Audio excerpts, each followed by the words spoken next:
సర్వాధికారివే, సర్వశక్తిమంతుడవు, సర్వోన్నతుడవు స్వామి. ప్రభా, ఏ రీతిగా మీ నామమును కనపరిచిన, ఏ రీతిగా మీ నామమును కొనియాడిన కానీ ప్రభా, నేను మీ నామమును వర్ణించలేము ప్రభా. ఎంత వర్ణించినా కానీ మా జీవితానికి తక్కువేనైనా ప్రభా. మా జీవిత దినాలు అల్పముగా కొద్దిగా ఉన్నవి అబ్బాయి అయినప్పుడు కూడా అయినా మీరే మీ కృప చేత మీ నామమును స్తుతించే భాగ్యం మీరు మాకు ఇచ్చారు. మీకు స్తోత్రం. ఇది నాని సజ్జలుగా ఉన్నామంటే కేవలం మీ కృప, మీ కృప, మీ కృప.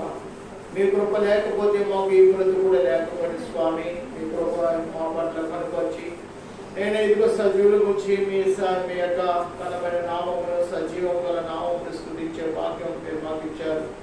ఎవరైనా మరి ప్రియులు మీ సన్ని చేరి మీ నామను స్తుతించున్నారు, ప్రార్థించున్నారు. ప్రతి ఒక్క మనమే, ప్రతి ఒక్క ప్రార్థన మీరు ఆలకించినందుకు కూడా మీకు స్తోత్రము.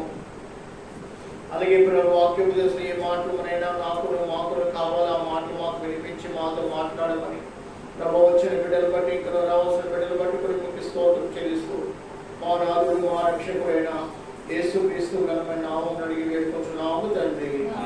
ఆమేన్. హల్లెలూయా. దేవుడు మన ప్రార్థనను ఆలకించాడు. దేవుని స్తోత్రంగా స్తోత్రం, స్తోత్రం, స్తోత్రం, స్తోత్రం, స్తోత్రం, స్తోత్రం. హల్లెలూయా.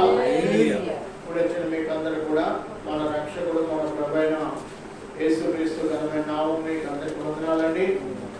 ఈరోజు మరి పనులకి వెళ్ళారు ఏంటి? ఇంకా జనానికి సమయం అమ్మా అలాగా డాక్టర్ బాబు గారు వస్తున్నారా? డాక్టర్ బాబు గారు బాగా ఉతుకుతారండి. ఆయన మరీ గద్దెంతారు, ఆయన మరీ గద్దెంతారు.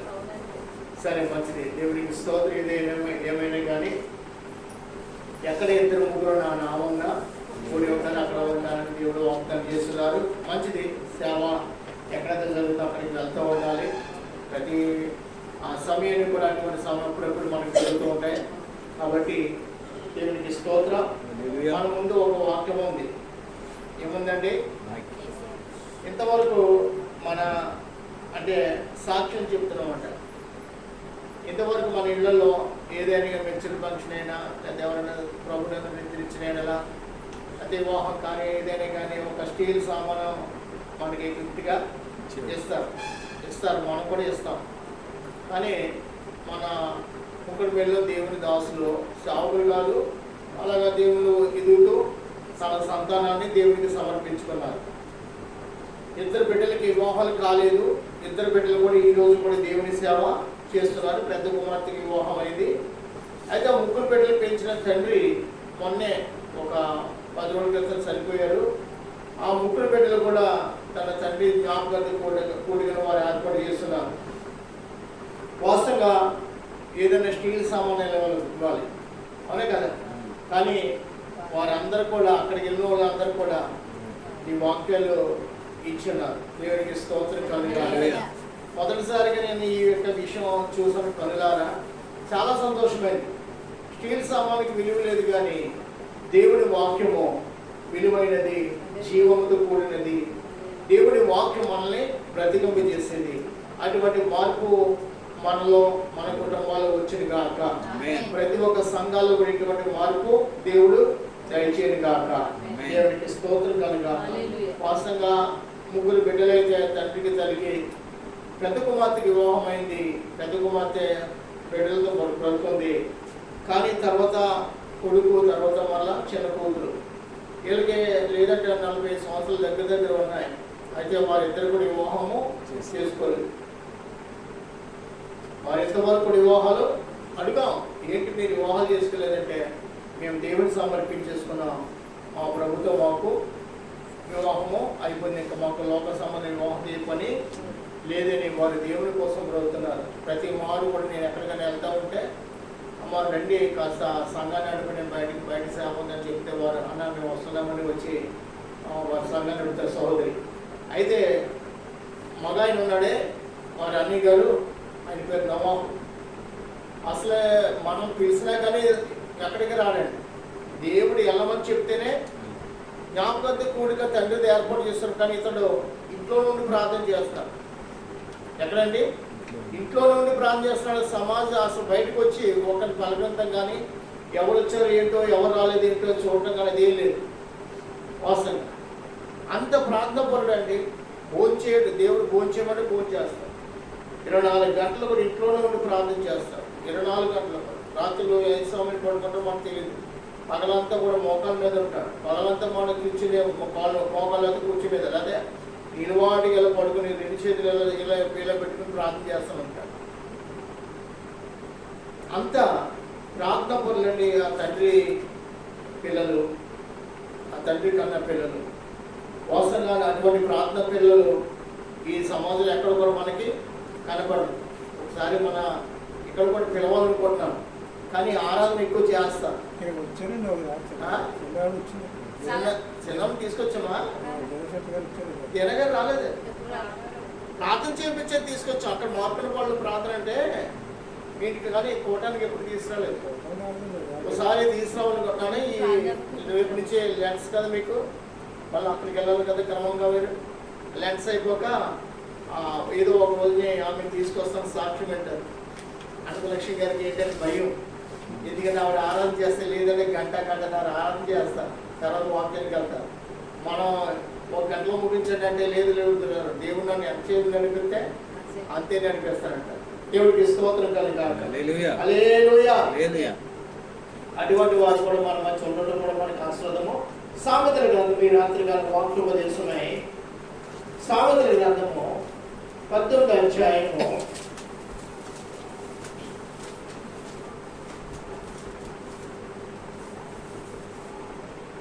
ముందు 19వ అధ్యాయం చదువుకుని తర్వాత 18వ అధ్యాయానికి వెళ్దాము. చూడండి, 19వ అధ్యాయము 20వ వచనం చదువుకుందాం. 20వ వచనం, నీవు ముందుకు జ్ఞాని ఒకటకై ఆలోచన విని ఉపదేశము అంగీకరించము. సరిపోతుందండి.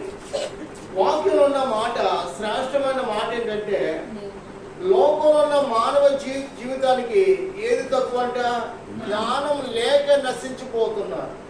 ఏంటండి? జ్ఞానం లేకే మానవ సమాజము గతించిపోతుంది, నాశనం అయిపోతున్నారు. అయితే మనం బ్రతకడానికి, మనము జీవించడానికి కావలసిన జ్ఞానము దేవుని ద్వారా మనకి అనుగ్రహింపబడుతుంది. కాబట్టి మనము ముందు దినాల్లో మనం జీవించడానికి, ముందు దినాల్లో మన జ్ఞానత మన యొక్క గృహాన్ని కట్టుకోవడానికి, మన బ్రతుకుని సరి చేసుకోవడానికి కావాల్సిన ఉపదేశాలు మనం ఏం చేయాలంట? వింటూ ఉండాలి. ఏం చేయాలండి? ఉపదేశాలు వింటూ ఉండాలి. ఉపదేశానికి కోసం మనం పరుగులతో ఉండాలండి. నా ప్రియ దైవ సంగమా, పరిశుద్ధాత్మ దేవుడి రాత్రికాలం నీతో నాతో మాట్లాడుతున్న మాట మనం ఆలకించాలి ఒకసారి. నీవు ముందుకి జ్ఞానం ఒకటకై ఆలోచన వినాలి. ఏ ఆలోచన ఇది? పరిశుద్ధాత్మ దేవుని యొక్క ఆలోచన. పరిశుద్ధాత్మ దేవుని యొక్క కార్యం ఏమైనా మనం గమనించాలి. ఆలోచనకర్త అని పేరు కూడా ఆయన కలిగి ఉన్నాడు. కాబట్టి ఆ ఆలోచనకర్త దేవుని యొక్క ఆలోచన మనం వినాలి. ఇప్పుడు కొన్ని విషయాలు మనం ప్రభు నాకు ఆలోచన దయచేయని మనం ప్రార్థన చేస్తాం, అవునే కదా? ఎందుకని మనకు ఆ ఆలోచన సమయం మనకి ఏమాత్రం కూడా దేవుడి సన్నిధి ప్రార్థన చేసిన పిమ్మటే మనకి ఒక నూతనమైన ఆలోచన దేవుడు మనకి దయచే దేవుడే ఉన్నాడు. దేవుడి సన్నిధి ప్రార్థన చేయకుండా మనం ముందుకెళ్తే ఏ కార్యం కూడా సఫలము కానే. మనం దేవుని బిడ్డలమైన మనం ప్రతి విషయం ఆయన చిత్తం ఏమైందో మనం కనుగొనట మనకి చాలా అవసరం. దేవుని బిడ్డలమైన మనం ప్రతి విషయంలో కూడా దేవుని సన్నిధి మనం ప్రార్థించడం చాలా గొప్ప అవసరం. ప్రార్థన చేయకుండా ముందుకు వెళ్తే అక్కడ సాతాను గారు మనకంటే ముందుగా పీట వేసి కూర్చుంటాడు. సాతాను మొత్తం కార్యాలను కూడా ఏం చేస్తాడు? తారుమారు చేస్తాడండి. వాడు జరిగే కార్యం ఏమాత్రం కూడా జరగనివాడు. ఆదాము అవ్వని మనం జ్ఞాపకం చేసుకుంటే దేవుడి ప్రణాళిక వారి పట్ల ఎంతో రమ్యమైనది. అసలు శరీరానుసారమైన శ్రమపడే జీవితం వారికి దేవుడు ఇవ్వడానికి ఆలోచన లేదు అసలే. అంతకుముందు ఒక ఉన్నతమైన ఆలోచన, దేవుడి ప్రణాళిక.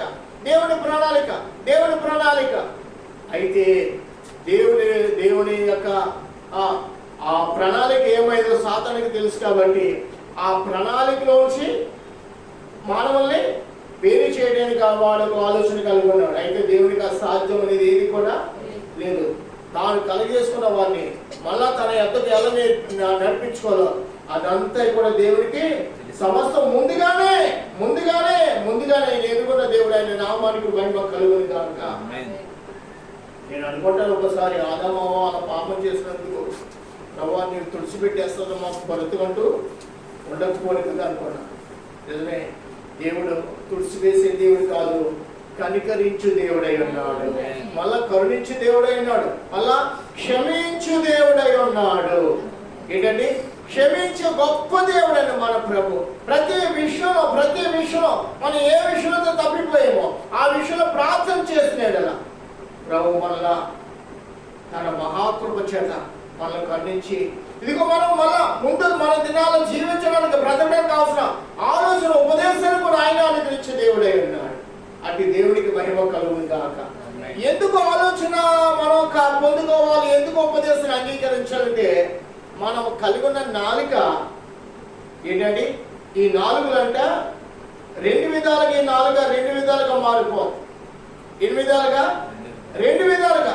జీవము నాలుగులోనుంది, మరణము కూడా నాలుగులోనుంది. జీవము నాలుగులోనుంది, మరణం కూడా నాలుగులోనుంది. ఒకప్పుడు మరణ సంబంధమైన జీవితాన్ని కలిగి ఉన్న మనము ఇప్పుడు మరణ సంబంధమైన బ్రతుకుచే దేవుడు మనం విడిపించుకుని జీవ సంబంధమైన మార్గం కూడా దేవుడు నడిపించడానికి దేవుడు మనల్ని ఏర్పాటు చేసుకున్నాడు. అయినా కానీ అప్పుడప్పుడు ఈ నాలుగా మళ్ళీ ఏమవుతుంది? మళ్ళా కొన్ని విషయాల్లో కొన్ని మాటల్లో పనులు ఏమవుతాం?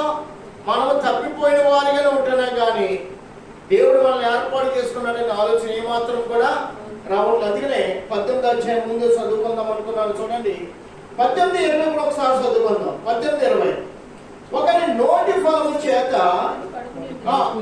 వాడి కడుపు నిండును, తన పెదవుల ఆదాయము చేత వాడి తృప్తి నందును. జీవ మరణములు నాలుక వశము, దాని యందు ప్రీతి పడివాడు దాని ఫలము తిందురు. భార్య దొరికిన చాలండి. ఏమిటంటే వినండి, ఒకరి నోటి ఫలం చేత వాడు కడుపు నిండును. మనము కడుపు నిండిన వారిగా ఉండటానికి దేవుడు నీకు నాతో మాట్లాడుతున్నాడు. కానీ మనం ఆకలిగా ఉంటాడు. దేవునికి ఏమాత్రం కూడా ఆకలిగా ఉండటం అంటే ఏం తెలుసండి? దేవుని పక్కన పెట్టి దేవుని నామానికి విరుద్ధంగా మాట్లాడితే మనం ఏమవుతాం? భూలోపల మనం శ్రాపగ్రస్తులం అయిపోతాం. ఏమవుతామండి? అంతేనా? శ్రాపగ్రస్తులమే కాదు, పరలోక రాజ్యం యొక్క మహిమ కూడా మనకి కనబడదు, వినలేము. కనబడదు, వినలేము. దాని గురించిన అసలు తలంపు మనకి రాదు. లోపల మనం అనుకుంటాం. దేవుడు మనకి ఈ భాగ్యం ఇచ్చాడు, మనం జ్ఞాపకం చేసుకోవాలి. కొంతమంది భాగ్యాన్ని జ్ఞాపకం చేసుకోలేరే. ఏ భాగ్యం అంటే తెలుసండి? సువార్త వినే భాగ్యము చాలా గొప్ప భాగ్యము. ఎంత గొప్ప భాగ్యం అంటే అమితాబ్ బచ్చన్ గారిని పిలిచి, అయ్యా కాసేపు కూర్చో, ఈ వాక్యాన్ని వినంటే ఆయన వింటారా?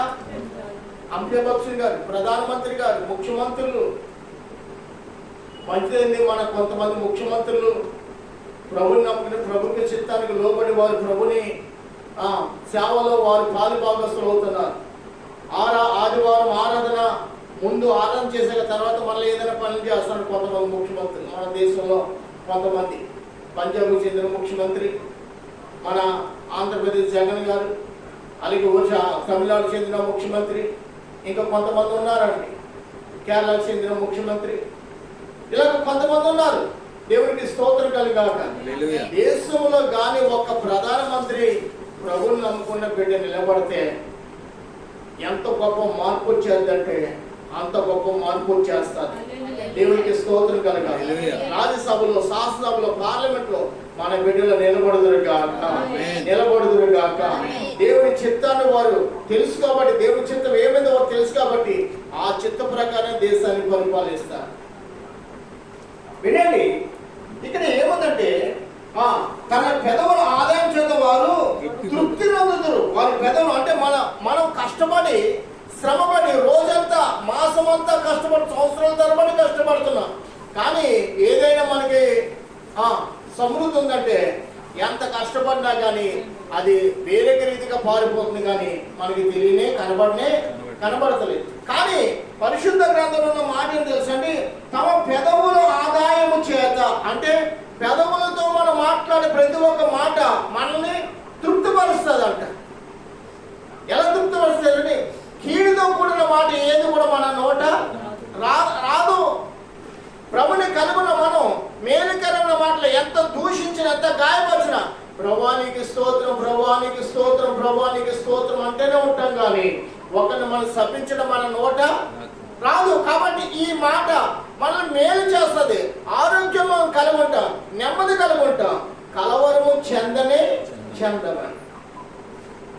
109వ కీర్తనలో ఉన్న మాట తెలుసండి, వాడు శపించడం వారికి ప్రీతి కనుక వాడు చూడండి 109వ కీర్తన అంతకుముందు చదివించాను అనుకుంటా. 109వ కీర్తనలో వాడు శపించడం ప్రీతి కనుక వాని యొక్క శాపం వాడినే చుట్టుకుందని మనం చదువుకుంటాం. 109వ కీర్తన 17వ వచనం చూడండి. శపించడం వానికి ప్రీతి కనుక అది వాని మీదగా వచ్చి ఉన్నది, దీవెనయందు వానికి ఇష్టము లేదు కనుక అది వానికి దూరమాయెను. కనుక స్తోత్రం చెబుతామా? ప్రియమైన వాళ్ళారా, మనం కలిగిన పెదవుల చేత మనం తృప్తి పొందుతున్నామంటే శపించడం అనేది మన నోట్లో ఉండదు. ఆ మాటలు విడిచిపెట్టడానికి దేవుడు మనల్ని తన జీవ మార్గం కూడా మనం నడిపించుకుంటున్నాడు. ఇక మీద మనం శపించేవారుగా కాదు. మన మాట బట్టి, మన పెదవులు బట్టి, మన బ్రతుకు బట్టి మనం దీవించబడుతున్న మనకి ధనంతో పని లేదండి. వాస్తవంగా మనం ధనం కోసం ప్రయాసపడతాం. ధనము కంటే గొప్ప వాక్యం దేవుడు మనకి ఇచ్చాడు.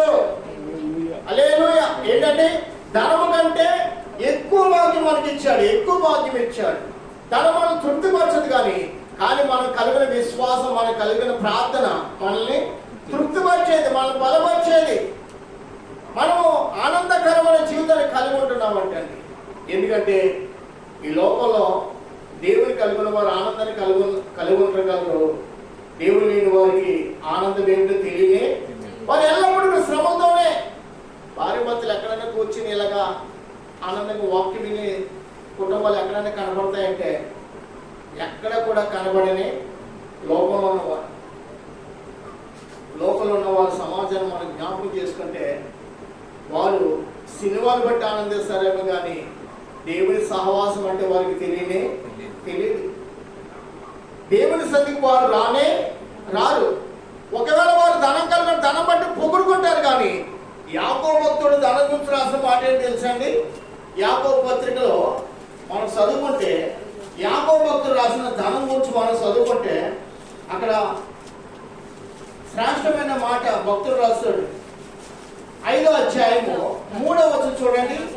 3వ వచనం 5:3 మీ బంగారమును మీ వెండియు తుప్పు పట్టినవి వాటి తుప్పు మీ మీద సాక్ష్యముగా ఉండి అగ్ని వలె మీ శరీరమును తినివేయును. అంచెదినములందు ధనము కూర్చుకుంటేది. ఇది చాలు, సరిపోతుంది. 3వ వచనం సరిపోతుంది. ఏమన్నాడంటే తుప్పు మీ మీద సాక్ష్యముగా ఉండి అగ్ని వలె మీ శరీరమును తినివేయు. ఏది తినేస్తుందంట? మన బంగారం కోసం మనం ఆశపడి బంగారం నిలవేసుకుంటాం, డబ్బు నిలవేసుకుంటాం. ఏమవుతుందంట? ఈ బంగారం యావత్తు కూడా అగ్నికుండలో మనం ధరించిన బంగారం మనల్ని తినేస్తుందంట. కాబట్టి పేతురు గారు అంటున్నారు, వెండి బంగారాలు ఏం లేవు అన్నాడండి. వెండి బంగారాలు మా యొక్క లేవు. ఏం కలుగున్నాడు అతడు? యేసు నామమును కలుగున్నాడు. దేవునికి స్తోత్రం కలుగాక. మీరు ఈ 5వ అధ్యాయంలో ఉన్న మాట బాగా కంఠస్థం పెట్టుకుని 3వ వచనం 3వ వచనం మీ బంగారమును మీ వెండియు తుప్పు పట్టినవి. ఎక్కడ తుప్పు పట్టినవి? ఏటి కోసం అయితే మానవులు ప్రయాసపడుతున్నవి. ఎటువంటి అంట? తుప్పు పట్టేవి. అవి అగ్నిలో మళ్ళీ ఏమవుతున్నాయి? మళ్ళా వాటి తుప్పు మీ మీద సాక్ష్యంగా ఉండి. చూడండి, అవి మనం కష్టపడి సంపాదించామా, అన్యాయంగా సంపాదించామా ఏంటండి? అవైతే కూడా ఏమో సాక్ష్యం చెప్తుందంట. ఏది? బంగారమే మన మీద సాక్ష్యం చెప్తుంది. మీకు ఒక విషయం చెప్తాను. నా తోటి సేవకుడు ఇప్పుడు కూడా నాతో పాటు మేము కలిసి సేవ చేస్తూ ఉంటాం. అతనికి మొన్న కొడుకు పెళ్ళి అయింది. 5 లక్షలు కట్నం. ఎంతండి పాస్టర్ గారండి? 5 లక్షలు కట్నం, 5 కాసులు బంగారం. ఈ కట్నాలు ఒక ఎంతో కొంత 2-3 సంవత్సరాలు వివాహాలు చేయలేదు. అయితే 5 లక్షల కట్నం దొరికింది, 5 కాసులు బంగారం కూడా పెట్టుకున్న కోడలో దొరికింది. ఎందుకంటే వాళ్ళ అమ్మ బయట ఉద్యోగం చేస్తుంది. ఆ పిల్లల కోసం బయట 10 సంవత్సరాలు చేస్తాయి. ఆ పిల్లలకు కొంత డబ్బు నిలవేసింది, కొంత బంగారం కూడా నిలవేసింది.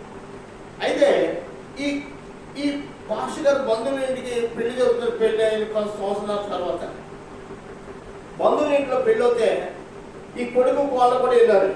వాళ్ళ దగ్గర ఏముంది? 5 కాసుల బంగారం. ఎన్ని కాసులు అండి? 5 కాసులు బంగారం. 5 కాసులు బంగారం ధరించుకెళ్ళింది. 2 రోజులు అక్కడ ఫంక్షన్ ఉండాలి బంధువులు కదా.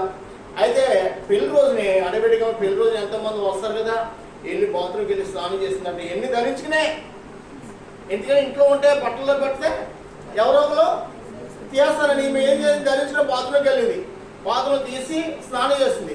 బట్టలు ధరించుకుంది కానీ ఇవి ధరించడం మానేస్తుంది. అంటే గుర్తులేదు.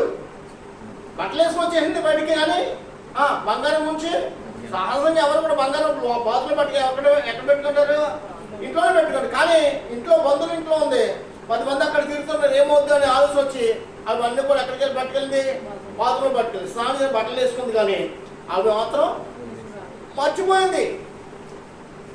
1.5 గంట తర్వాత గుర్తుకొచ్చిందంట. ఏం తర్వాత అండి? 1.5 గంట తర్వాత గుర్తుకొచ్చి ఎలాగుంటుంది? తీర లోపలికి వెళ్ళి చూస్తే ఏమీ లేదు. ఇంకా గుండు ఆందోళన, గుండు దడకన మొదలైపోయింది. గుండు కొట్టుకుంటుంది. అయ్యి బాబోయ్, ఎవరు ఫోన్ చేసింది? వాళ్ళ మామగారికే ఫోన్ చేసింది. రెండోది రెండో స్విచ్ అని చెప్తాను. మళ్ళీ ఒక అమ్మాయి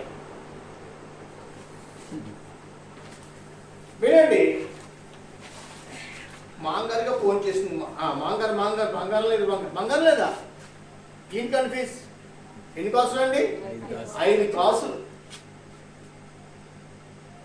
మమ్మల్ని ఒకసారి ప్రార్థన కూర్చుంటే ఎలా పోయిందంటే, ఇలాగ బంగారం పోయింది, ప్రార్థన తిరిగి ఎవరిస్తారంటే ఎవరిస్తారు? పోలీస్ ఎంక్వైరీ చేసినా కానీ ఎవరు మళ్ళీ సిగ్గేసి అవమానం వేసి ఇంకా వదిలేసుకున్నారు. అక్కడ పోలీస్ కేసు కూడా పెట్టారు. ఇంకా లోపలికి వెళ్దాం అనుకుంటే లోపలికి వెళ్తా బాగోదు అనేసి వదిలేసి.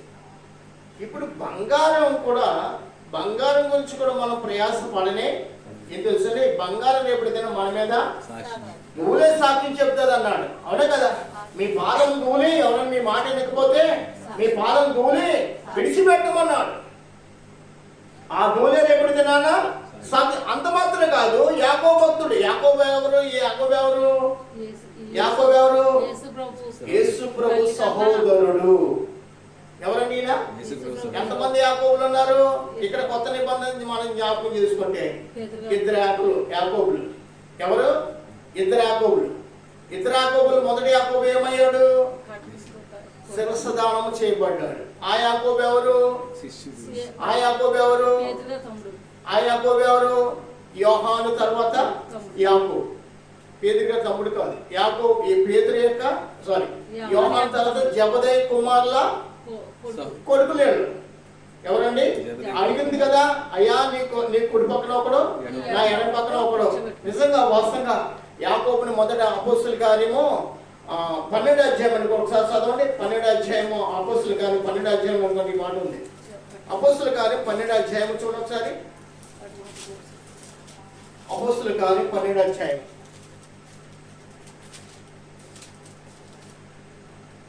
మొదటి చదవండి ఒకసారి. దాదాపు అదే కాలం ముందు రాజైన హేరోదు సంఘపు వారిలో కొందరిని బాధ పెట్టుటకు బలాత్కారంగా పట్టుకుని యోహాను సహోదరుడైన యాకోబును ఖడ్గముతో చంపించాను. చాలు ఎలా చంపించాడంట? మళ్ళా అదే మాట మనం ఒకసారి చదువు. మత్తయి సువార్త 10వ అధ్యాయం కూడా ఒక మాట చూడండి. మత్తయి సువార్త 10వ అధ్యాయం. మత్తయి సువార్త 10వ అధ్యాయం మొదటి చదవండి ఒకసారి. ఆయన అక్కడ నుంచి లేచి యోధియా ప్రాంతంలో యోధా నగరికి వచ్చాను. ఆయన 12 మంది శిష్యులను పిలిచి అపవిత్రాత్మను ఎలా కొట్టుటకును కాదండి. ఒకసారి 2వ వచనం చూడండి. 10 మత్తయి సువార్త 10వ అధ్యాయము 2వ వచనం చదవండి. ఆ 12 మంది అపోస్తలుల పేర్లు ఏవనగా మొదట పేతురు అనబడిన సీమోను, అతని సహోదరుడు అంద్రెయ, జెబెదయి కుమారుడు యాకోబు, అతని సహోదరుడు యోహాను. చాలండి. అది ఆ మాట చదివించమాట. ఏ మాట? ముందు యాకోబు పెద్దోడు, తర్వాత యోహాను చిన్నోడు. జెబెదయి కుమారుడు యాకోబు, అతని సహోదరుడు యోహాను. దేవునికి స్తోత్రం కలుగా. ఈ యాకోబుని ఎవరో అక్కడ అపోస్తలుల గారు 12 అధ్యాయాలు మనం చదువుకున్నామే. అక్కడ 12 అధ్యాయాలు చదువుకున్నామే. అక్కడ అతన్ని శిరస్సుదానము చేశారు. మరి ఈ యాకోబు పత్రిక రాసిన యాకోబు ఎవరు అనుకుంటారేమో? ఎవరు యాకోబు? యేసు ప్రభు తర్వాత పుట్టిన యాకోబు. యేషోబు తండ్రి. అయితే యేసు ప్రభు జన్మించాక మరియా యేషోబు కలయిక ద్వారా పుట్టిన మిగతా 5 ఉన్నారు. 5లో యాకోబు ఒకడు. ఈ యాకోబు రాసిన పత్రిక హృదయాన్ని కదిలించేస్తుందండి. అన్ని విధాల మనం ఆలోచించవలసిన విషయాలు, జ్ఞానం ఎన్నో యాకోబు పత్రికలు మనకి ఉన్నాయి. నాలుక అవయవాల కంటే అన్నిటికంటే చిన్నదే, అయితే అడవిని కూడా కాల్చి వేస్తుంది అని కూడా రాస్తాడు యాకోబు. అంతేనా? అతడు ఎంత ఆత్మ జ్ఞాని చూడండి. యాకోబు రాసు నేను యేసు ప్రభు తర్వాత పుట్టిన వాడనని ఎక్కడ కూడా చెప్పలేదు. అతన్ని ఎంతగా గౌరవించాడు, అంత ఆ పేరుని పెట్టుకోవడానికి అర్హుడను కాననుకున్నాడండి. మనమది ఏం చేస్తాం? మా అన్నయ్య అనుకుంటాం. అవును కదా? యాకోబు ఎంత ధన్యుడో చూడండి. యేసు ప్రభు తను పుట్టిన వాడని కూడా చెప్పుకోవడానికి నేను సరిపోయిన వాడను కాను. ఆయన అంత మహా గొప్ప ప్రభు, ఆ ప్రభు యొక్క శిష్యుడను. ప్రియమని వల్లరా, అంతేనా? యాకోబు భక్తులు రాస్తూ చూడండి ఒక మాట నాకు జ్ఞాపకం. మొదటి అధ్యాయం 18 వచనం చూడండి ఒకసారి. మొదటి అధ్యాయం 18 వచనం చూడండి. 18 వచనం చూడండి. ఆయన తాను సృష్టించిన వాటిలో మనము ప్రథమ ఫలము ఉన్నట్లు సత్యవాక్యం వల్ల మనలను తన సంకల్పం ప్రకారం కనేడు. చూడండి ఏమన్నాడు ఇక్కడ? ఏమన్నాడు చూడండి. ఆయన సృష్టించిన వాటిలో ఎవరంటే ప్రథమ ఫలము ఎవరు? మనమే. మనం ఎలా జీవించాలి? ప్రథమ ఫలముగానే మనం జీవించదము గాక. ప్రథమ ఫలముగా మనం మాట్లాడుకుందాము గాక. నా దేవుని ప్రథమ ఫలము, నా దేవుని ప్రథమ ఫలమని ఆలోచన కలిగి మనం అడుగులేయాలి. ఆలోచన కలిగి మాట్లాడుతుండాలి. ఆలోచనగా మనం జీవిస్తుండాలండి. సంసోను కూడా దేవునికి ఒక ప్రథమ ఫలమే కానీ రాను భ్రష్టత్వాన్ని ఎక్కువగా ప్రేమించి భ్రష్టత్వం అనే మార్గం కూడా పరిగెడుతూ నేత్రాలు కోల్పోయారు. అవునా కదండి? ఈ యాకోబు భక్తుడు మాట్లాడుతూ యాకోబు గురించి ఎప్పుడైనా చెప్తే మీకు మంచి సువార్త మాట్లాడితే, ఎందుకంటే ఆయన ఇచ్చిన మొదటి అధ్యాయంలో మొదటి 6 వచనం వరకు మనం చదువుకుంటే హృదయాన్ని పిండేసే ఉపదేశం అండి. అలాగే యాకోబు గ్రంథం మొత్తం చదువుకుంటే ఎంతో లోతైన శ్రేష్టమైన ఉపదేశం పరిశుద్ధాత్మ దేవుడు తన ద్వారా మనకు అనుగ్రహింపజేస్తున్నాడు. దేవుడికి స్తోత్రం కలుగాక. మనం ఎప్పుడు కూడా ఈ మాట మర్చిపోకూడదు. ఏదండి? ఆయన తాను సృష్టించిన వాటిలో ఎన్ని సృష్టించాడు? ఆ పేర్లు మనకి ఇంకా రావు. జీవుల పేరు చెప్పగలమా? పక్షుల పేరు చెప్పగలమా? చెట్ల పేర్లు చెప్పగలమా? నక్షత్రాల పేర్లు చెప్పగలమంటే సూర్యుడు చంద్రుడు అనగలం అంతే. అవునా కదా? నక్షత్రానికి ఒక పేరు ఉన్నది, మనకి తెలియదు. ఆయన ఎన్ని నక్షత్రాలు కలిగేస్తాడు, వాటన్నిటి కూడా పేర్లైనా పెట్టి ఉన్నాడండి. మనకి 2 నక్షత్రాల గురించి తెలుసు. ఒకటేమో సూర్యుడు, ఒకటేమో చంద్రుడు అని. మిగతా వాటికి పేర్లు అసలు మనకి తెలియదు. కాబట్టి అయినప్పుడు కూడా జ్ఞానం లేని వారు ఉన్నప్పుడు కూడా ఆ జ్ఞానం మనకి నేర్పే వారు ఎవరు కూడా లేరండి. అందుకని బైబిల్ గ్రంథాలు చదివినంత జ్ఞానం మరొకరికి ఉండదు. వారు ఏదైనా చేస్తున్నారంటే పరిశోధించి ఏదైనా చేయగలరు. కానీ పరిశుద్ధ గ్రంథం లేకుండా ఎవరు కూడా ఏది చేయడం వారికి జ్ఞానము లేదు, దొరకదు. అందుకనే దైవ జ్ఞానము దైవ జ్ఞానం అనుగ్రహింపజేసే గ్రంథము ఈ గ్రంథము. ఈ గ్రంథాన్ని మనం ఎల్లప్పుడూ నెమరు వేస్తుండాలి. ఈ గ్రంథం ఎల్లప్పుడూ ధ్యానిస్తుండాలి. మన బ్రతుకు దినాలు యావత్తు కూడా మనము ఆకువాడని ఫలమిచ్చు చెట్టు వల్ల ఉండాలంటే ఏం చేయాలంట? వాక్యాన్ని ధ్యానించాలి. ఒక వ్యక్తి గురించి నేను విన్నాను. అతన్ని డాక్టర్ అన్నారు, చచ్చిపోతానికి తీసుకెళ్ళిపోయి 18 రోజులు 19 రోజులు బ్రతకడు, లేకపోతే అంతకంటే ఎక్కువ బ్రతకడు అని చెప్పారంటండి. అయితే నేను బ్రతకాలని ఆశ ఉందని ఎవరో ఒక సేవకులు వచ్చి అతను చెప్పాడంట. అయితే అతనికి ఏం చేస్తాడంటే, ఇగో ఆది కాండంతో కూడిన గ్రంథం ఇది, ప్రకటన గ్రంథంతో ముగింపబడే గ్రంథం. ఆది కాండం ప్రారంభం అయితే ప్రకటన ముగింపుకి ఒక వాస్తవం ఇదని అని చెప్పి, నువ్వెంత చదువుకున్నావో ఆ జ్ఞానం నీకేమీ కూడా అనిపించలేదు. కానీ ఈ గ్రంథాన్ని ఒక్కసారి నెమరవే, ఈ గ్రంథం నువ్వు కలిగి ఉన్న సమయం బట్టి నువ్వు చదువుతూ ఉండు, నువ్వు బ్రతుకుతావో బ్రతకవు అని. అది దేవుని ప్రణాళిక. డాక్టర్లో ఏమీ కూడా లేదు. దేవుడు నేను బ్రతికించుకోవడం లేదు, తర్వాత ఆయనకే తెలుసు. కాబట్టి నువ్వు చదవడం ప్రారంభించని అతడు దైవ గ్రంథాన్ని ఆ వ్యక్తికి ఇచ్చేళ్ళాడంటే. ఎన్ని రోజులు బ్రతుకుతారని చెప్పారు డాక్టర్? 18, 19 కంటే ఇంకా ఎక్కువ లేనే లేదు. అయితే అతడు సరే 18, 19 కంటే ఎక్కువ బ్రతను కాబట్టి ఓసారి 18 రోజుల్లోనే ఏం చేయాలి? ఈ గ్రంథాన్ని నేను చదివి ఓ రోజు చదివాలి. మొత్తం 18 రోజులు గ్రంథం చదివాలని. మొత్తం నీళ్లు లేవు, బిళ్ళ లేదు, ఏమి లేవు, మొత్తం చదవడం ప్రారంభించాడండి. రోజుకి 4, 5, 10 బిళ్ళలు మొత్తం మింగాలంట. ఆహారం తీసుకోవాలి. అతడు తీసుకునేవాడు కానీ చదువుతూనే తింటూ ఉండేవాడు. ఎందుకంటే రోజులు తక్కువ కాబట్టి తింటూనే చదివేవాడు, పిల్లల మిగతానే చదివేవాడు. చదువు మాత్రం ఆపేవాడు కాదు. చదువుతో 22 రోజులు అయిపోయింది అంటండి. ఆది కాండము నుండి అంతలా చదివాడు 22, 23, 24, 25, 26 ఒక నెల పూర్తి అయిపోయింది. మరణం అతని దగ్గరికి రాలేదు. అతనికి ఊపిరి పీల్చుకునేది అప్పుడు ఎంతో ఇబ్బందిగా ఉండేదంట. ఆ ఇబ్బంది ఏమి లేదు. నెమ్మదిగా పీల్చుకున్నాడు, నెమ్మదిగా నవ్వుతున్నాడు, నెమ్మదిగా మాట్లాడు. అతనికి ముందు ఆవేశం వచ్చేది మాట్లాడుతుంటే. ఇప్పుడు ఆవేశం ఏమాత్రం కూడా రావట్లేదు. దేవుడి సరి ప్రార్థన చేయడం నేర్చుకున్నాడు. బైబిల్ గ్రంథాన్ని ఇంకా చదువు మళ్ళా చదువుతున్నాడు. అలాగే ఈ రోజు కూడా అతడు సజీవుడై నిలిచి ఉన్నాడు. హల్లెలూయా. వాక్యము జీవము. ఆమేన్. హల్లెలూయా. వాక్యము బ్రతికించేది కానీ మనల్ని మరణానికి లేపించేది కాదు. కాబట్టి జీవ మార్గములు మన నాలుగులో ఉన్నవి. ఈ జీవగల వాక్యాన్ని మనం చేత పట్టుకుంటే జీవ మార్గం ఏమైతే వాక్యం వల్ల ఆ మార్గం కూడా మనల్ని నడిపిస్తుంది. కాబట్టి జీవ మార్గాలు ఎక్కడ ఉన్నాయంట? మన మార్గంలోనే. మనం చేతులు విడిచిపెడదాం. నీతి అనే వాక్యాన్ని పట్టుకుందాం, నీతి అనే మార్గాన్ని ఎంచుకుందాం, నీతి అనే దేవుని మనము ఆరాధించుదాము. దేవునికి స్తోత్రం కలగాలి. అట్టి రీతిగా మనం జీవిస్తే నీతి మార్గమే మనల్ని దేవుని నడిపించేవాడు. కానీ చెడు అనేది మనము కనబడని వ్యాధి నేనేం చేయలేదు, మరణము నీ దగ్గరికి రాలే, దానికి అధికారం లేదు, దానికి శక్తి అసలు లేనే లేదు. కాబట్టి వాక్యం వింటున్న మనం దేవుడి కోసం మనం ప్రథమ ఫలం అంటే దేవుడు మనల్ని మన ద్వారా ఏం కోరుకున్నాడంట? ఆయన నామమును స్తుతించుట. స్తుతి పాడుటకే బ్రతికించిన జీవనదాతవు నీవే.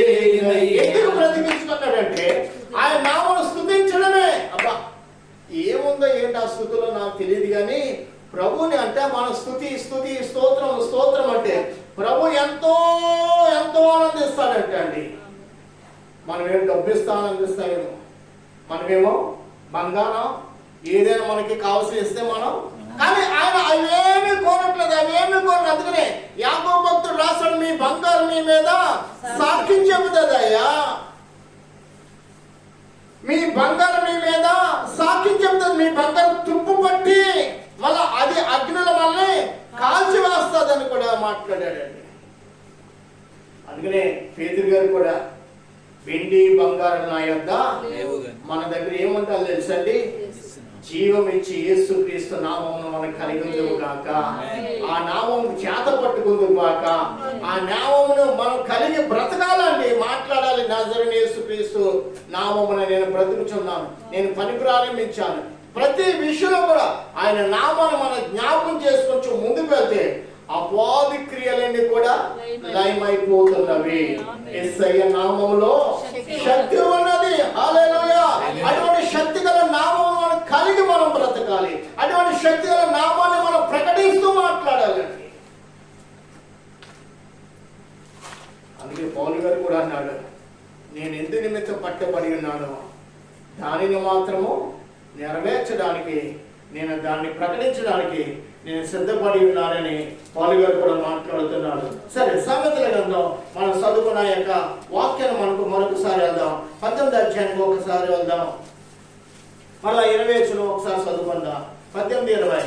ఒకని నోటి ఫలము చేత, ఒకని నోటి ఫలము చేత వాని కడుపు నిండును. వాని కడుపు ఏమవుతుందంటండి? నిండును. నిజమే, మన నోటి ఫలం మనల్ని ఏం చేస్తుందంట? తృప్తిపరుస్తుందంట. అంటే నోటితో ఎప్పుడు కూడా మంచి మాటలు, మంచి ఎవరిలో ఉంది? మంచి లేని నా పైన ఎంతో ప్రేమ చూపావు, మంచి లేని నా పైన ఎంతో ప్రేమ చూపావు. నిజమే, మనసు మంచి అంటూ లేనే లేదు. కానీ అటువంటి నరులను మంచి వారిగా చేయు దేవుడు ఆయన. ఇక నిలబడిన నేను ఒకప్పుడు నా జీవితంలో ఒక మంచి అంటే ఏమీ కూడా లేదు. మంచి అంటే తెలియదు. నా స్వార్థం కోసం నేను బ్రతుకుతున్నాను, నా స్వార్థం కోసం వెళ్ళిపోతున్నానంటే యేసు ప్రభు నా పాదములు కట్టుమేసి, ఇదిగో ఆ మార్గము గుండా కాదు. ప్రియ సోదరీమణులారా, కొద్దిమంది ఉన్నాయి కానీ 2 మాటలు చెప్తున్నాను అండి. యేసు ప్రభు వారిని ఉద్యోగం విడిచిపెట్టి సేవకు రమ్మంటే నేను కాస్త ఆలస్యం చేశాను. 3 నెలలు అప్పటికే గడిచిపోయిందండి. 3 నెలల తర్వాత గడిచిపోతే ఒక డ్యూటీ అలాగో ఒక నెల పగల, ఒక నెల నైట్ ఉండేది. ఒక నెల పగలైతే ఒక నెల నైట్. ఒక నెల నైట్ డ్యూటీ చేశాక పగల డ్యూటీ వెళ్ళాను. రాత్రి బాగా పడుకున్నాను అని అనుకుంటే భయపడుతున్నాను. దేవుడు నన్ను సేవ పిలిచాడు, నేను సేవ చేయట్లేదు, ఇంత ప్రార్థన చేస్తున్నాను, దర్శనం చూస్తున్నాను, ప్రవచన వర్ణం ఇంకా ఉంది, అయినా కూడా సేవ చేయట్లేదని ఆలోచన కలిగి ఆ రాత్రి నిద్రపోయానండి.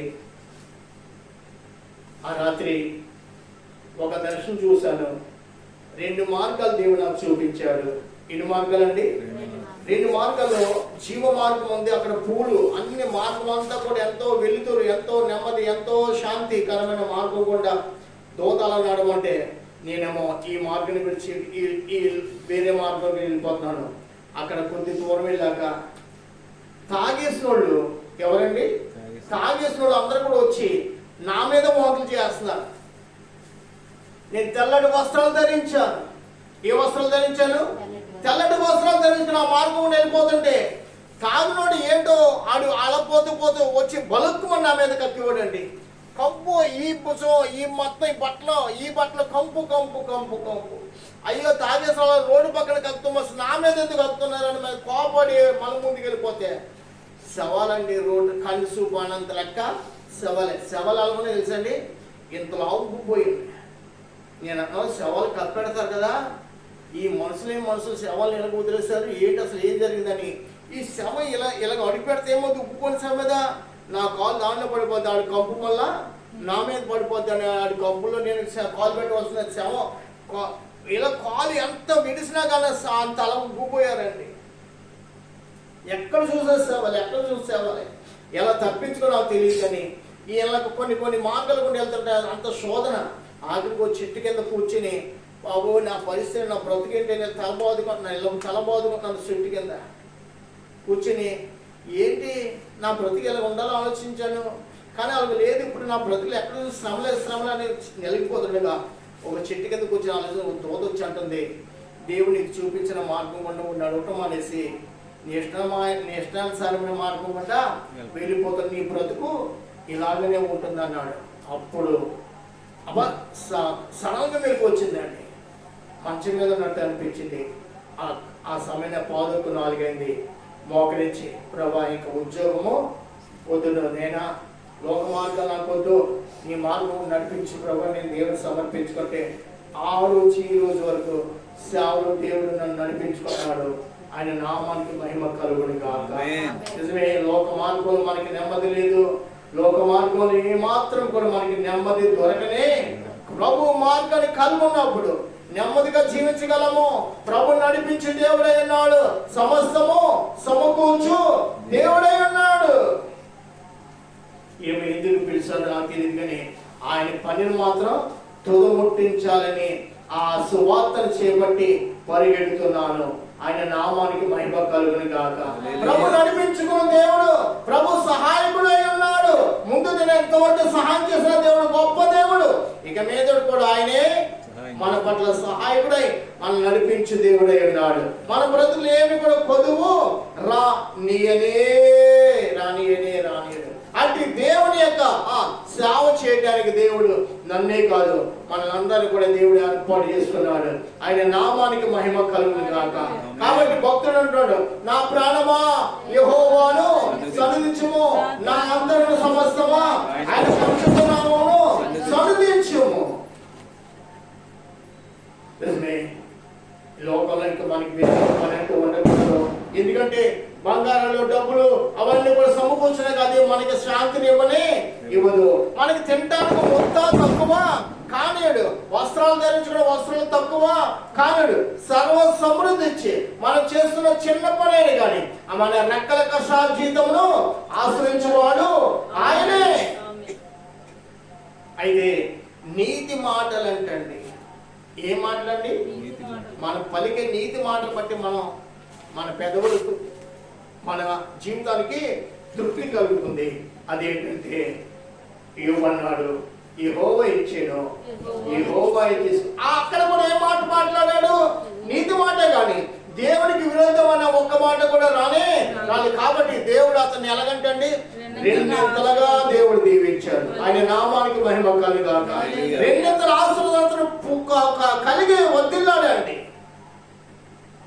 27 యోబు గ్రంథం 27 అధ్యాయం అనుకుంట, మరణముకు వరకు నా యథార్థతను నేను విడిచిపెట్టను అన్నాడండి. ఏమన్నాడండి? మరణముకు వరకు నా యథార్థత నేను విడిచిపెట్ట. నిజమే, మన విశ్వాసం మనం విడిచిపెట్టకూడదు. మన యథార్థతను ఎన్నడూ కూడా విడిచిపెట్టకూడదు. మన పెదవులు కూడా అపవిత్రమైన మాట. ఒక విషయం చెప్తాను వినండి. ఒకవేళ లోపల ఏదైనా మనకి రావాల్సింది మన ఎదురుగుండా ఉంది, దాని గురించి మనం అబద్ధం ఆడితే మన చేతి చిక్తుంది అనుకోండి. అబద్ధం ఆడేసామనుకో, దాన్ని బట్టి నూరంతల శాపమే కానీ ఒక్క వంతు కూడా ఆశ్రదం మనకు ఉండనే ఉండదు. కాబట్టి ఈ లోక జీవన విషయం మనం అన్నట్టు కూడా అబద్ధము ఆడకూడదు. ఈ జీవన సంబంధమైన విషయాలు మనము పడకూడదు. ఏది ఏమైనప్పుడు కూడా దేవుని నిమిత్తం మనం నిలబడదు గాక. దేవుని నిమిత్తం నిలబడి దేవుడు నడిపించుకున్న దేవుడై ఉన్నాడు. చూడండి ఒక్కసారి 18వ అధ్యాయంలో 10వ వచనం చూడండి. 10వ అధ్యాయము 18:10 సామెతల గ్రంథం 18:10. యెహోవా నామము బలమైన దుర్గము, నీతిమంతుడు అందులోనికి పరిగెత్తి సురక్షితముగా ఉండును. దేవునికి స్తోత్రం కలుగును. ఏంటంటే దేవుడి నామం ఎటువంటిదంట? బలమైన దుర్గము. ఒక విషయం చెప్తాం, దుర్గ అంటే సాతాను. ఏంటి దుర్గ అంటే? సాతాను. దుర్గము అంటే దేవుడు. ఏంటండి దుర్గానికి? ఏంటంట? సాతాను. దుర్గము అంటే బలమైన కోట. దేవునికి స్తోత్రము కలుగాక. అది యెహోవా నామము బలమైన దుర్గము. ఇప్పుడు ఏమన్నాడు? నీతిమంతుడు అందులోనికి పరిగెత్తి సురక్షితంగా. మనం ఎక్కడికి పరిగెట్టాలి?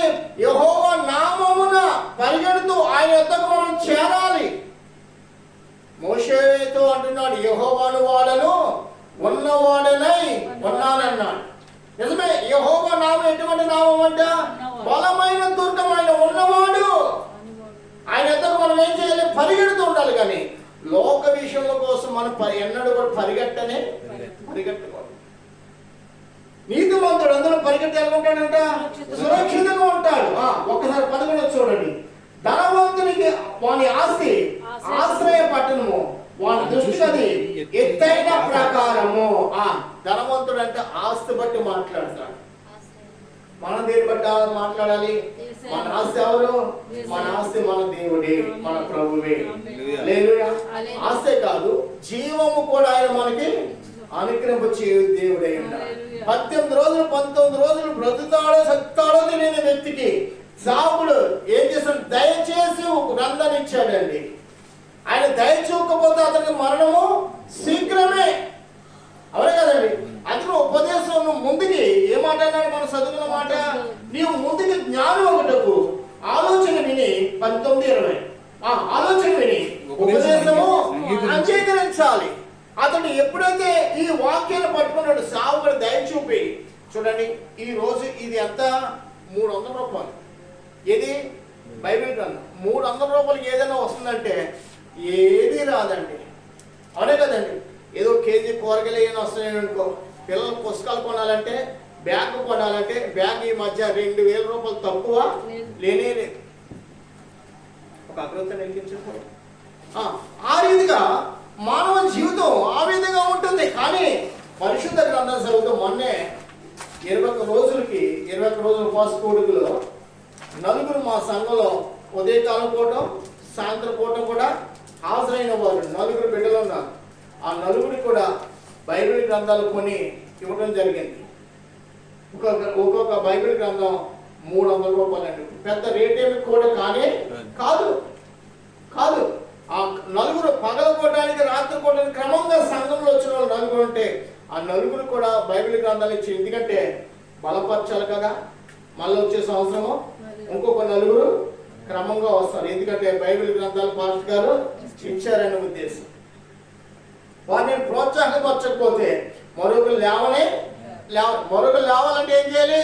మన సొంత డబ్బులు కొంత ఖర్చు చేయాలి. ఫ్రీడా చేస్తాం. మా సేవ విషయంలో వెనకడుగు వేయం. కలిగి ఉన్నది ఏదో, దేవుడిచ్చినది ఏదో జోలు పెట్టుకోవడానికి దాచుకోవటానికి కాదు, మళ్ళా తిరిగి దేవుని సేవకే మళ్ళీ దాన్ని ఉపయోగించడం కాక. అప్పుడే దేవుని నీతి మన ద్వారా ప్రకటింపబడుతుంది. అప్పుడే దేవుని నామానికి మహిమ కలుగుచున్నది. దేవునికి స్తోత్రం కలుగాక. ఇప్పుడు అందుకనే అన్నాడు, నీవు ముందుకు జ్ఞానం ఉండకు ఆలోచన విని ఉపదేశము. ఇప్పుడు అతడు 18-19 రోజులు కాదు, ఇప్పుడు వరకు కూడా అతడు నెమ్మదిగా బ్రతుకు తన భార్య తన బిడ్డలతో. ఇప్పుడు జ్ఞానం పొందేసుకున్నాడు. ముందు మనకి ఏ జ్ఞానం కావాలి? మన ప్రాణాన్ని రక్షించే జ్ఞానం మనకు కావాలి. మనం బ్రతికడానికి కావాల్సిన జ్ఞానం కూడా దేవుడు తన గ్రంథంలో మనకి ఇచ్చాడు. కాబట్టి ఆ జ్ఞానాన్ని పొందుకోవడానికి రోజు లేవగానే ఏమి తిందమా, ఏమి త్రాగుదమా చింత మనకి అసలు ఉండకూడదు. ఇక్కడ నిలబడిన నేను టిఫిన్ చేయాలన్నా మొదట ఒక అధ్యాయం చదువుతుంది, కానీ మనసు నెమ్మదిగా ఉండదు. పాలుకి వెళ్ళాలని బయటకు వెళ్తే ముందు 6:30 పాలు తీసుకురావాలి. వాక్యం చదువుకొని బయటికి వెళ్ళను. అప్పటికే 3 గంటల ప్రార్థనగా 2 గంటల ప్రార్థన అయిపోతుంది. 2 గంటల ఇంకొక అరగంట. ఆ 6:30 వారు వెళ్ళకపోతే వాళ్ళు వెళ్ళిపోతారు. మళ్ళా ప్రభు నన్ను క్షమించి మళ్ళీ పాలు తీసుకొచ్చి మళ్ళీ ఒక గంట మళ్ళీ కొనసాగిస్తా. వెళ్ళగానే ఏం చేస్తాను? ముందు వాక్యం చదువుతాను. మళ్ళా టిఫిన్ చేయాలన్నా ముందు ఒక అధ్యాయం చదువుతాను. అధ్యాయం చదవకపోతే నాకు నెమ్మది ఉండదండి. మన ప్రాణానికి కావాల్సిన ఆహారం కాదు, మన ఆత్మకు కావాల్సిన ఆత్మీయ వాక్యం మనం నవ్వుతూ ఉండాలి, నెమరు వేస్తూ ఉండాలి, దాన్ని స్వీకరిస్తూ ఉండాలి. ఆ వాక్యం మనం ఒక ఆహారముగా తీసుకోవాలండి. ఈ వాక్యాన్ని మనం తీసుకోలేదనుకో ప్రియమైన వాళ్ళరా, అసలు ఈ ఆరోగ్యానికి ఈ శరీరానికి కావాల్సిన ఆహారం ఏది తీసుకున్నా కానీ మనకి సంతోషం ఉండదు. కావున ఆత్మకు శరీరానికి ప్రాణంగా కావాల్సిన ఆహారము జీవాహారము. ఈ జీవాహారం దేవుడు మనకు అప్పగించాడు. కాబట్టి ఈ జీవాహారం మనం కలిగి ఉండాలి. ఈ జీవాహారం మనం తీసుకోవాలండి. ఎందుకంటే ఈ వాక్యం మనకి బలమైనది శ్రేష్టమైనది. ఒకసారి 15 అధ్యాయం చూడండి. 15 అధ్యాయం సామెతల గ్రంథం 15వ అధ్యాయం చూడండి, 30 వచనం చదువుకుందాం. కన్నుల ప్రకాశము చూచుట, కన్నుల ప్రకాశము చూచుట హృదయమునకు సంతోషకరము, హృదయమునకు సంతోషకరము, మంచి సమాచారము, మంచి సమాచారము, ఎముకలకు పుష్టి ఇచ్చును, ఎముకలకు పుష్టినిచ్చును, జీవార్థమైన ఉపదేశము, జీవార్థమైన ఉపదేశమును అంగీకరించువానికి జ్ఞానుల జ్ఞానుల సహవాసము లభించును. చాలండి. ఏముందంటే మంచి, అక్కడ ఏముంది, కన్నుల ప్రకాశం చూసుట, ప్రకాశం ఇచ్చే వాక్యాన్ని దేవుడు మన చేతిలో పెట్టాడు. వాక్యం ఎటువంటిదండి? ప్రకాశించేది. లోకానికి మీరు వెలుగై ఉన్నారన్నాడు. మనం వెలిగించబడడానికి అవసరం వాక్యాన్ని కూడా దేవుడు మనకి ఇచ్చాడు. కాబట్టి ఆ వాక్యాన్ని మనం ఏం చేయాలి? స్వీకరించాలి. ఆ వాక్యాన్ని చదవాలి. మళ్ళా కింద చూడండి, మంచి సమాచారము, ఎముకలు అంటే ఆరోగ్యానికి ఆ శక్తినిచ్చి ఆ ఉపదేశాన్ని కూడా దేవుడు మనకి అప్పగించాడు. మంచి సమాచారం అంటే మంచి వార్త. ఏ వార్త? సిలువని కూర్చిన వార్త. దేవుడికి స్తోత్రం కలుగాలి. సిలువని కూర్చిన వార్త మనం విని ధన్యమనే వ్యక్తం దేవుడు తన వార్తను మనకు అప్పగించాడు. అందుకే పైన అక్కడ ఉన్నాడు, జీవార్థమైన ఉపదేశం అంగీకరించడానికి జ్ఞానుల సహవాసము లభించను. అందుకనే దేవుడు అని దుష్టుల చెప్పు నడవక, పాపుల మార్గం నిలవక, అపహాసులు కూర్చోన. అక్కడ కూర్చోతాను. ఎందుకు తెలుసా? అక్కడ నీకు జ్ఞాన సహవాసం నీకు దొరకదు. అక్కడ నీ బ్రతుకు అవమానం, అక్కడ నీ బ్రతుకు చీకటి, నీ బ్రతుకు పాడైపోతుంది అక్కడ. కానీ జ్ఞానులు సహవాసం అనుగ్రహించే సహవాసం నీవు కనుగొనమన్నాడండి. ఇక్కడ జ్ఞానులకే మహాజ్ఞానైన సహవాసం మనం కలిగి వర్తిల్చున్నాము. హల్లెలూయా. సొలొమోను కంటే అధిక జ్ఞానం అనే ఆ జ్ఞాని యొక్క సహవాసం మనం కలిగి ఆనందించే నిమిత్తం ఈ సహవాసం మనకి ఇచ్చాడు. ఈ ధన్యత మనం కలిగి జీవించే నిమిత్తం దేవుడు మనకి ఈ సహవాసం మనకి ఇచ్చినాడు. చూడండి అక్కడ 16వ అధ్యాయము 6వ వచనం ఒకసారి చదువుకుందాం. 16వ అధ్యాయము 6. సత్యముల వలన దోషములకు ప్రాయశ్చిత్తము కలుగును. యెహోవాయందు భయభక్తులు కలిగి ఉండుట వలన మనుషులు చెడుతనం నుంచి తొలగిపోదురు. ఎంత గొప్ప వాక్యం అంటే, ఈ లోకములో ఉన్న చెడు మనకు అంటకుండా ఉండాలంటే యెహోవాయందు భయభక్తులు కలిగి ఉండాలంటే దేవునికి స్తోత్రం కలగాలి. దేవుని యందు భయభక్తులు కలిగి ఉన్నవాడు ఈ లోక చెడులు ఎక్కడ కూడా కనబడను. ఎక్కడ ఉంటాడంటే ఇక జ్ఞానుల సహవాసం అనే వాక్యాన్ని కలిగి ఉంటాడు. ఆ వాక్యాన్ని లోబడతాడు, ఆ వాక్యాన్ని ప్రేమిస్తాడు. ఆ వాక్యానికే అతడు లోబడతాడండి. దేవునికి లోబడాలంట. వాక్యానికి లోబడితే దేవుడికి లోబడినట్టే. వాక్యానికి లోబడటం వల్ల జీవం కలిగి ఉంటున్నా. వాక్యానికి లోబడటం వల్ల ఏ ఆపద కూడా మన దగ్గరికి రానే రాదు ప్రియుడా. కాబట్టి ఈ సహవాసములతో కూడిన వాక్యాన్ని దేవుడు మనకి ఇచ్చాడు. కాబట్టి దేవుని నామానికి మహిమ కలుగును గాక. ఒకసారి 14వ అధ్యాయానికి వద్దాం. చూడండి 14వ అధ్యాయము 7వ వచనం చూడండి. 7వ వచనం చూడండి. బుద్ధిహీనుని ఎదుట నుండి ఏమన్నాడు? వెళ్ళిపోము. ఎక్కడికి వెళ్ళిపోవాలంట? బుద్ధిహీనుల ఎదుట నుండి ఏమన్నాడు?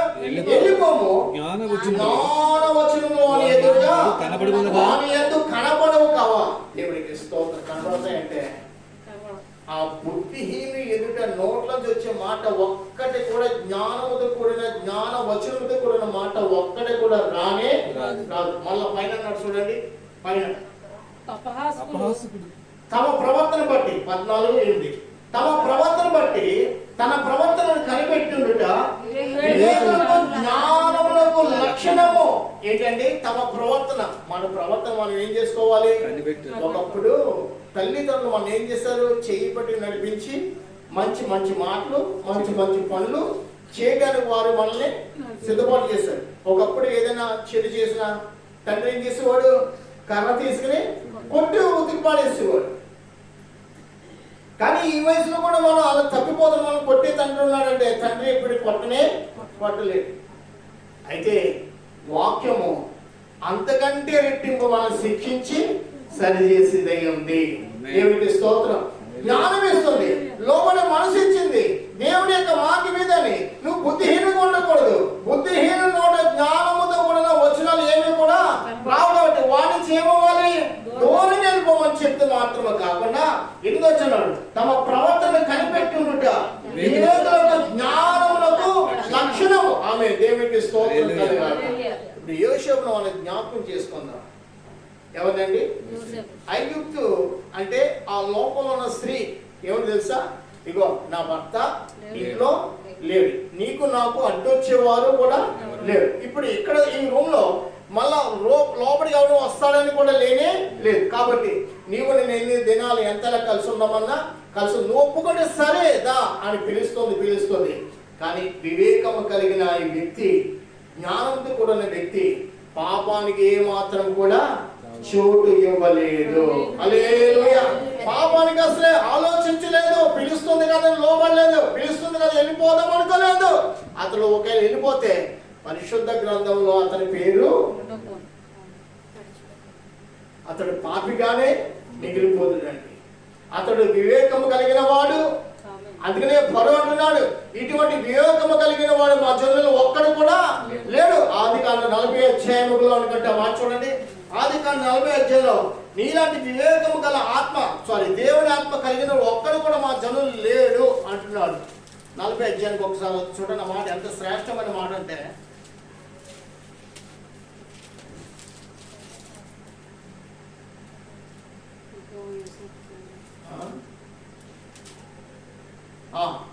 సారీ 41లో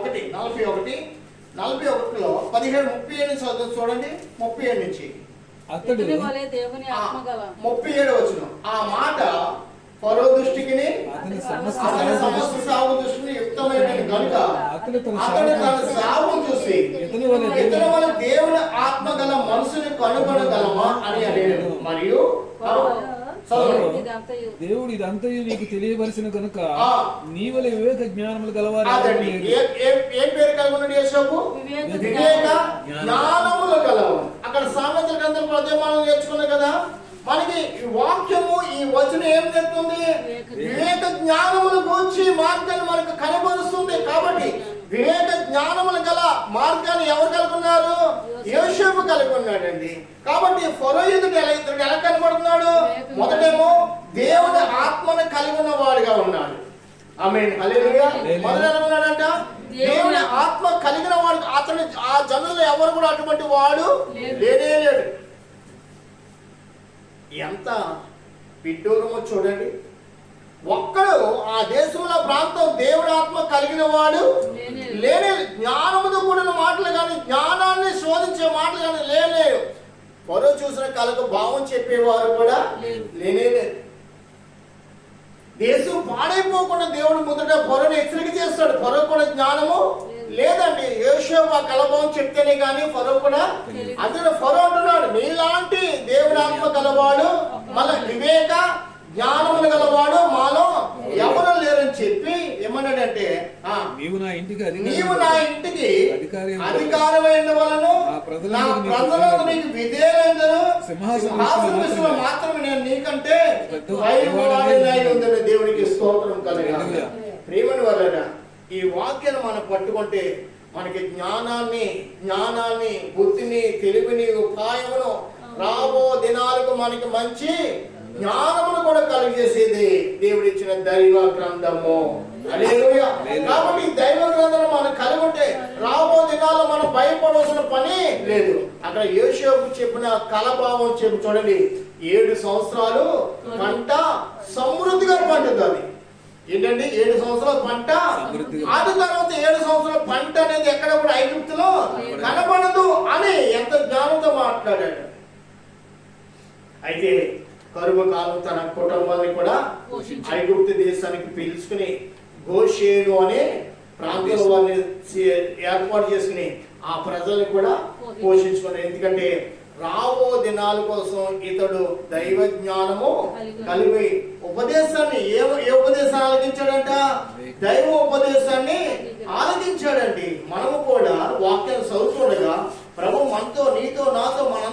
మాట్లాడుతుండగా రాబో దినాలకు కావాల్సిన జ్ఞానం ఏమైందో దేవుణ్ణి అడగాలి. ప్రభా, నీ వాక్యం నాకు బయలుపరచు, నీ వాక్యంతో నాతో మాట్లాడు, నీ వాక్యమే నాకు ఆధారము, నాకు బ్రతుకునిచ్చేది నీ వాక్యమే, నాకు జీవం ఇచ్చేది నీ వాక్యమే అయ్యా.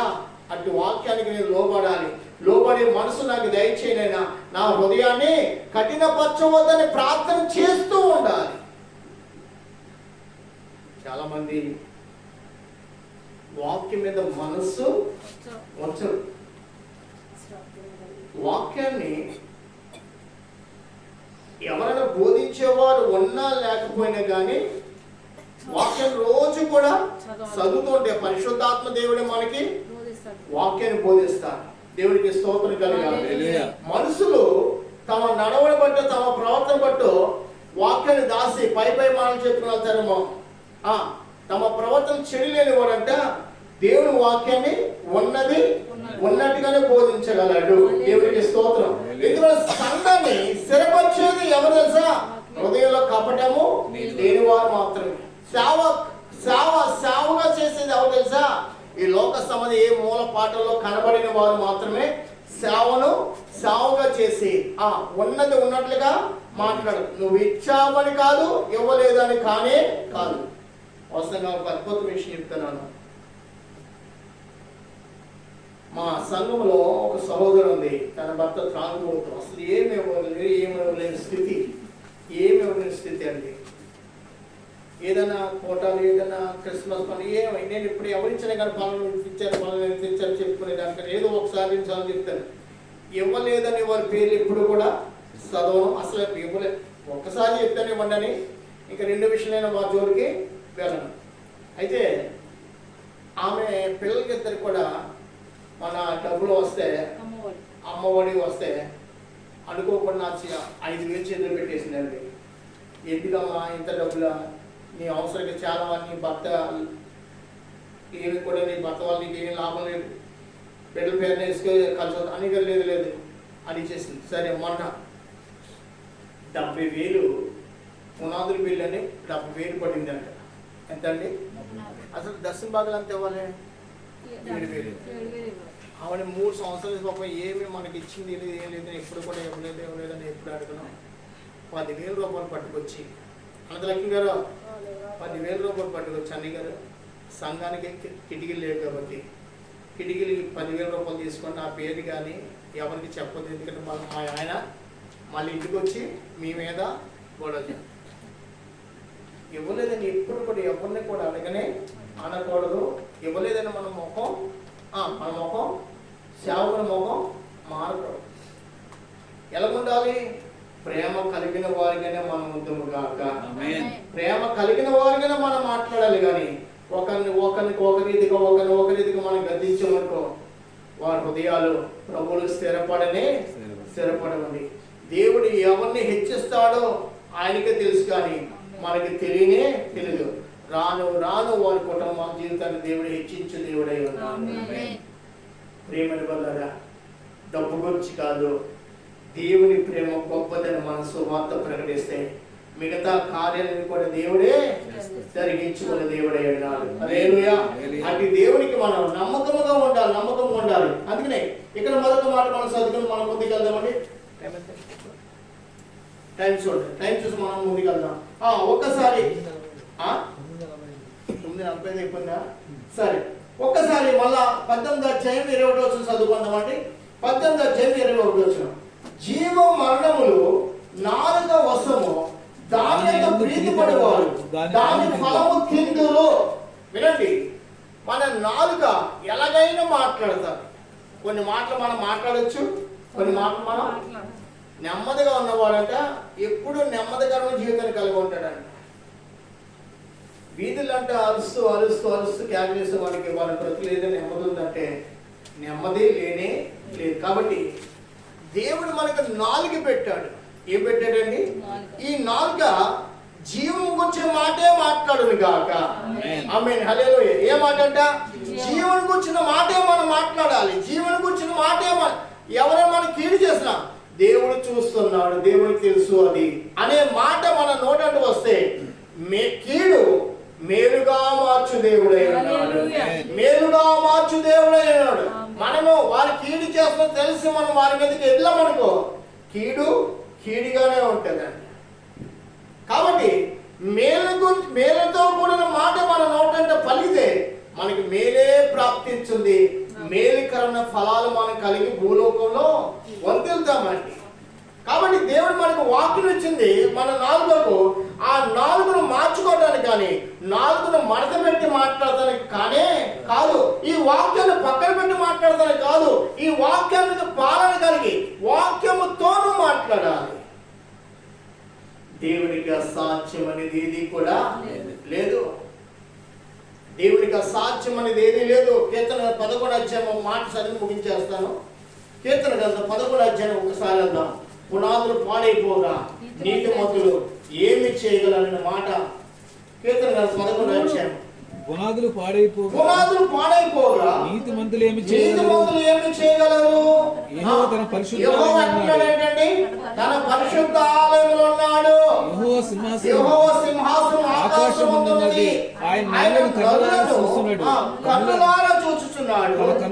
తన కనుదృష్టి చేత ఆయన వారిని పరిశీలించుచున్నాడు. చాలండి వినండి. ఏం మాట అంటే పునాదులు పాడైపోగా నీతిమంతులు. పునాది ఎవరు? సౌలు. ఇశ్రాయేలు రాజ్యానికి ఒక పునాది లాంటి వాడు.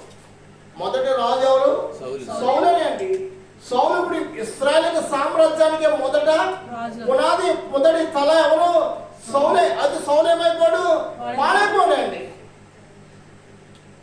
చెడు పెంచుకున్నాడు, లాభం ఆశించడానికి ఏదేమో ఆలోచన కలుగున్నాడు, పాడైపోయాడు. నీతిమంతుడు ఎవరంటే ఎన్నిక లేని వాడు దావీదు. ఎవరండి? గొర్రెలు పెంచుతున్న వాడు ఎవరు? దావీదు. సౌలు పాడైపోతున్నా కానీ, సౌలు దావీదు చంపడానికి ప్రయత్నించిన కానీ దావీదు ఎన్నడూ కూడా తిరుగుబాటు చేయలేదు. సౌలు తీసుకొచ్చి దావీదు చేతికి అప్పగించిన దేవుడు అప్పగించిన కానీ దావీదు సౌల్ని చంపలేదండి. ఇది తెలుసా? దావీదు నీతిని కలిగి ఉన్నాడు. ఏం కలిగి ఉన్నాడు? నీతిని కలిగి ఉన్నాడు. కాబట్టి తన నీతిని ఎన్నడూ కూడా పాడు చేయకుండా ఆ నీతిని తను కాపాడుకున్నాడు. ఎందుకు కాపాడుకున్నాడంటే ఆయన నరులను కన్నులారా చూచుచున్నాడు. ఎవరు? దేవుడు. నిన్ను నన్ను కూడా చూస్తున్నాడు. అందుకే మన నాలుగును మడత పెట్టి మనం మాట్లాడకూడదు. మన ఇష్టానుసారంగా మనం మాట్లాడకూడదు. వాక్య ప్రకారంగా మన నాలుగును మలుచుకోవాలి. మనం నడిపితేనే కదా నడుస్తుంది. అవునే కదండి. మనం ఏ మాటలు మాట్లాడి మొదట మనకు ఆలోచన లేకుండా మనం మాట్లాడతామా? మూర్ఖంగా మాట్లాడతాను కానీ, మడత పెట్టి మాట్లాడుకోవటానికి కానీ, స్వార్థం కలిగి మాట్లాడతాను కానీ దేవుడు ఒప్పుకోడు. యాకోబు పత్రిక ఇంకా కొన్ని మాటలు 4 గురించి రాయబడి అయితే ఇక్కడ మాట చెప్పి ముగించేస్తాను. తన కన్ను దృష్టి చేత ఆయన వారిని పరిశీలించుచున్నాడు. దేవుడు నిన్ను నన్ను, నీ విశ్వాసం నా విశ్వాసం, నీ ప్రవర్తన నా ప్రవర్తన, మన క్రియలు, మన యొక్క అలవాట్లు, మన యొక్క మాటలు, మన తలంపులు, మన ఊహలన్నీ కూడా ఎవరు ఏం చేస్తాడు? దేవుడు పరీక్షించే దేవుడు అయినాడు. ఆయన నామానికి మహిమ కలుగాలి. దేవుడు పరీక్షిస్తుండగా మనము ఆయన ఎదురు తేలిపోయిన వారుగానో పడిపోయిన వారుగానో ఉండకూడదు. దేవుడు పరీక్షించే కొద్ది మనం పరిశీలింపబడి దేవుని చేత ఆశ్రయింపబడిన వారిగా మనం ముందుకు గాక. అట్టి కృప మీకు అందరికీ నా దేవుడు అనుగ్రహించి ఆస్వాదించని గాక. ఆమె ఇచ్చిన ఉపదేశం బట్టి ఒకసారి మన 2 చేతులు పైకెత్తి కలిసి దేవుడికి స్తోత్రం చేసుకుని ముందుకి జ్ఞానం ఒకటకు ఆలోచన విని ఉపదేశంలో అంగీకరించమని ప్రభు వారు మాట్లాడినారు. జీవము మరణము నాలుగ వశమని కూడా మనం చదువుకున్నాం. ఇంకో కొన్ని మాటలు, కొన్ని వాక్యాలు ఎన్నో మనం వినవలసిగా సమయం పెట్టి ముగించున్నాం. దేవుడే సహాయం చేసి అనిపించని గాక. ప్రభువా పరిశుద్ధుడా మహోన్నతుడా మీకు స్తోత్రం. ప్రభువా ఈ రాత్రి కాలం ఇచ్చిన శ్రేష్టమైన సమయం బట్టి మీకు స్తోత్రము.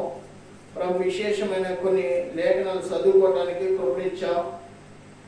లోపల ఉన్న వారి ప్రభా అయ్యా బంగారం కోసమో లేదా దేనికోసం వాళ్ళు ప్రయాసపడుతుంటారు. కానీ ఆ బంగారం ఆ మీద సాక్షి చెప్తుందని కూడా మేము చదివినాము. స్వామి, మీ వెండి మీ బంగారము తుప్పుపట్టును, అది మీ మీద సాక్షి చెప్పున అదే మిమ్మల్ని కాల్చి వేస్తుంది కూడా మేము చదువుకున్నాం స్వామి. వెండి బంగారు చేత అందుకే మేము విమోచింపబడలేమని కూడా మీ లేఖనం ఉంది స్వామి.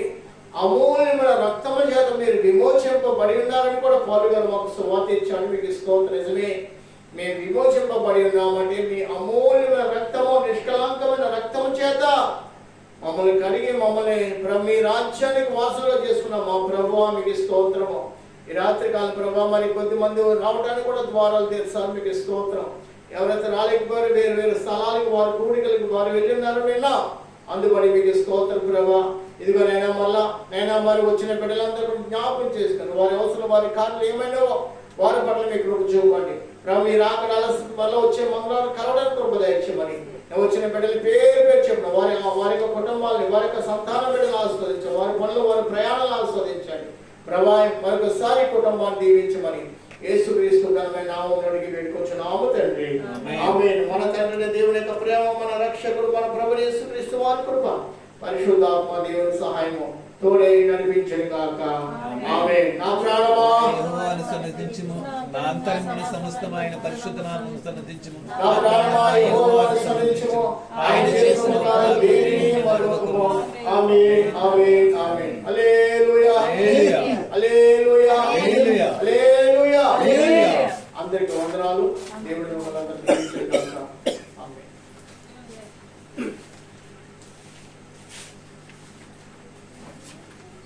రాజా మీకు స్తోత్రం. పలహారం బట్టి ప్రార్థన చేస్తున్నాం. ఆహారం పరిశుద్ధపరచండి.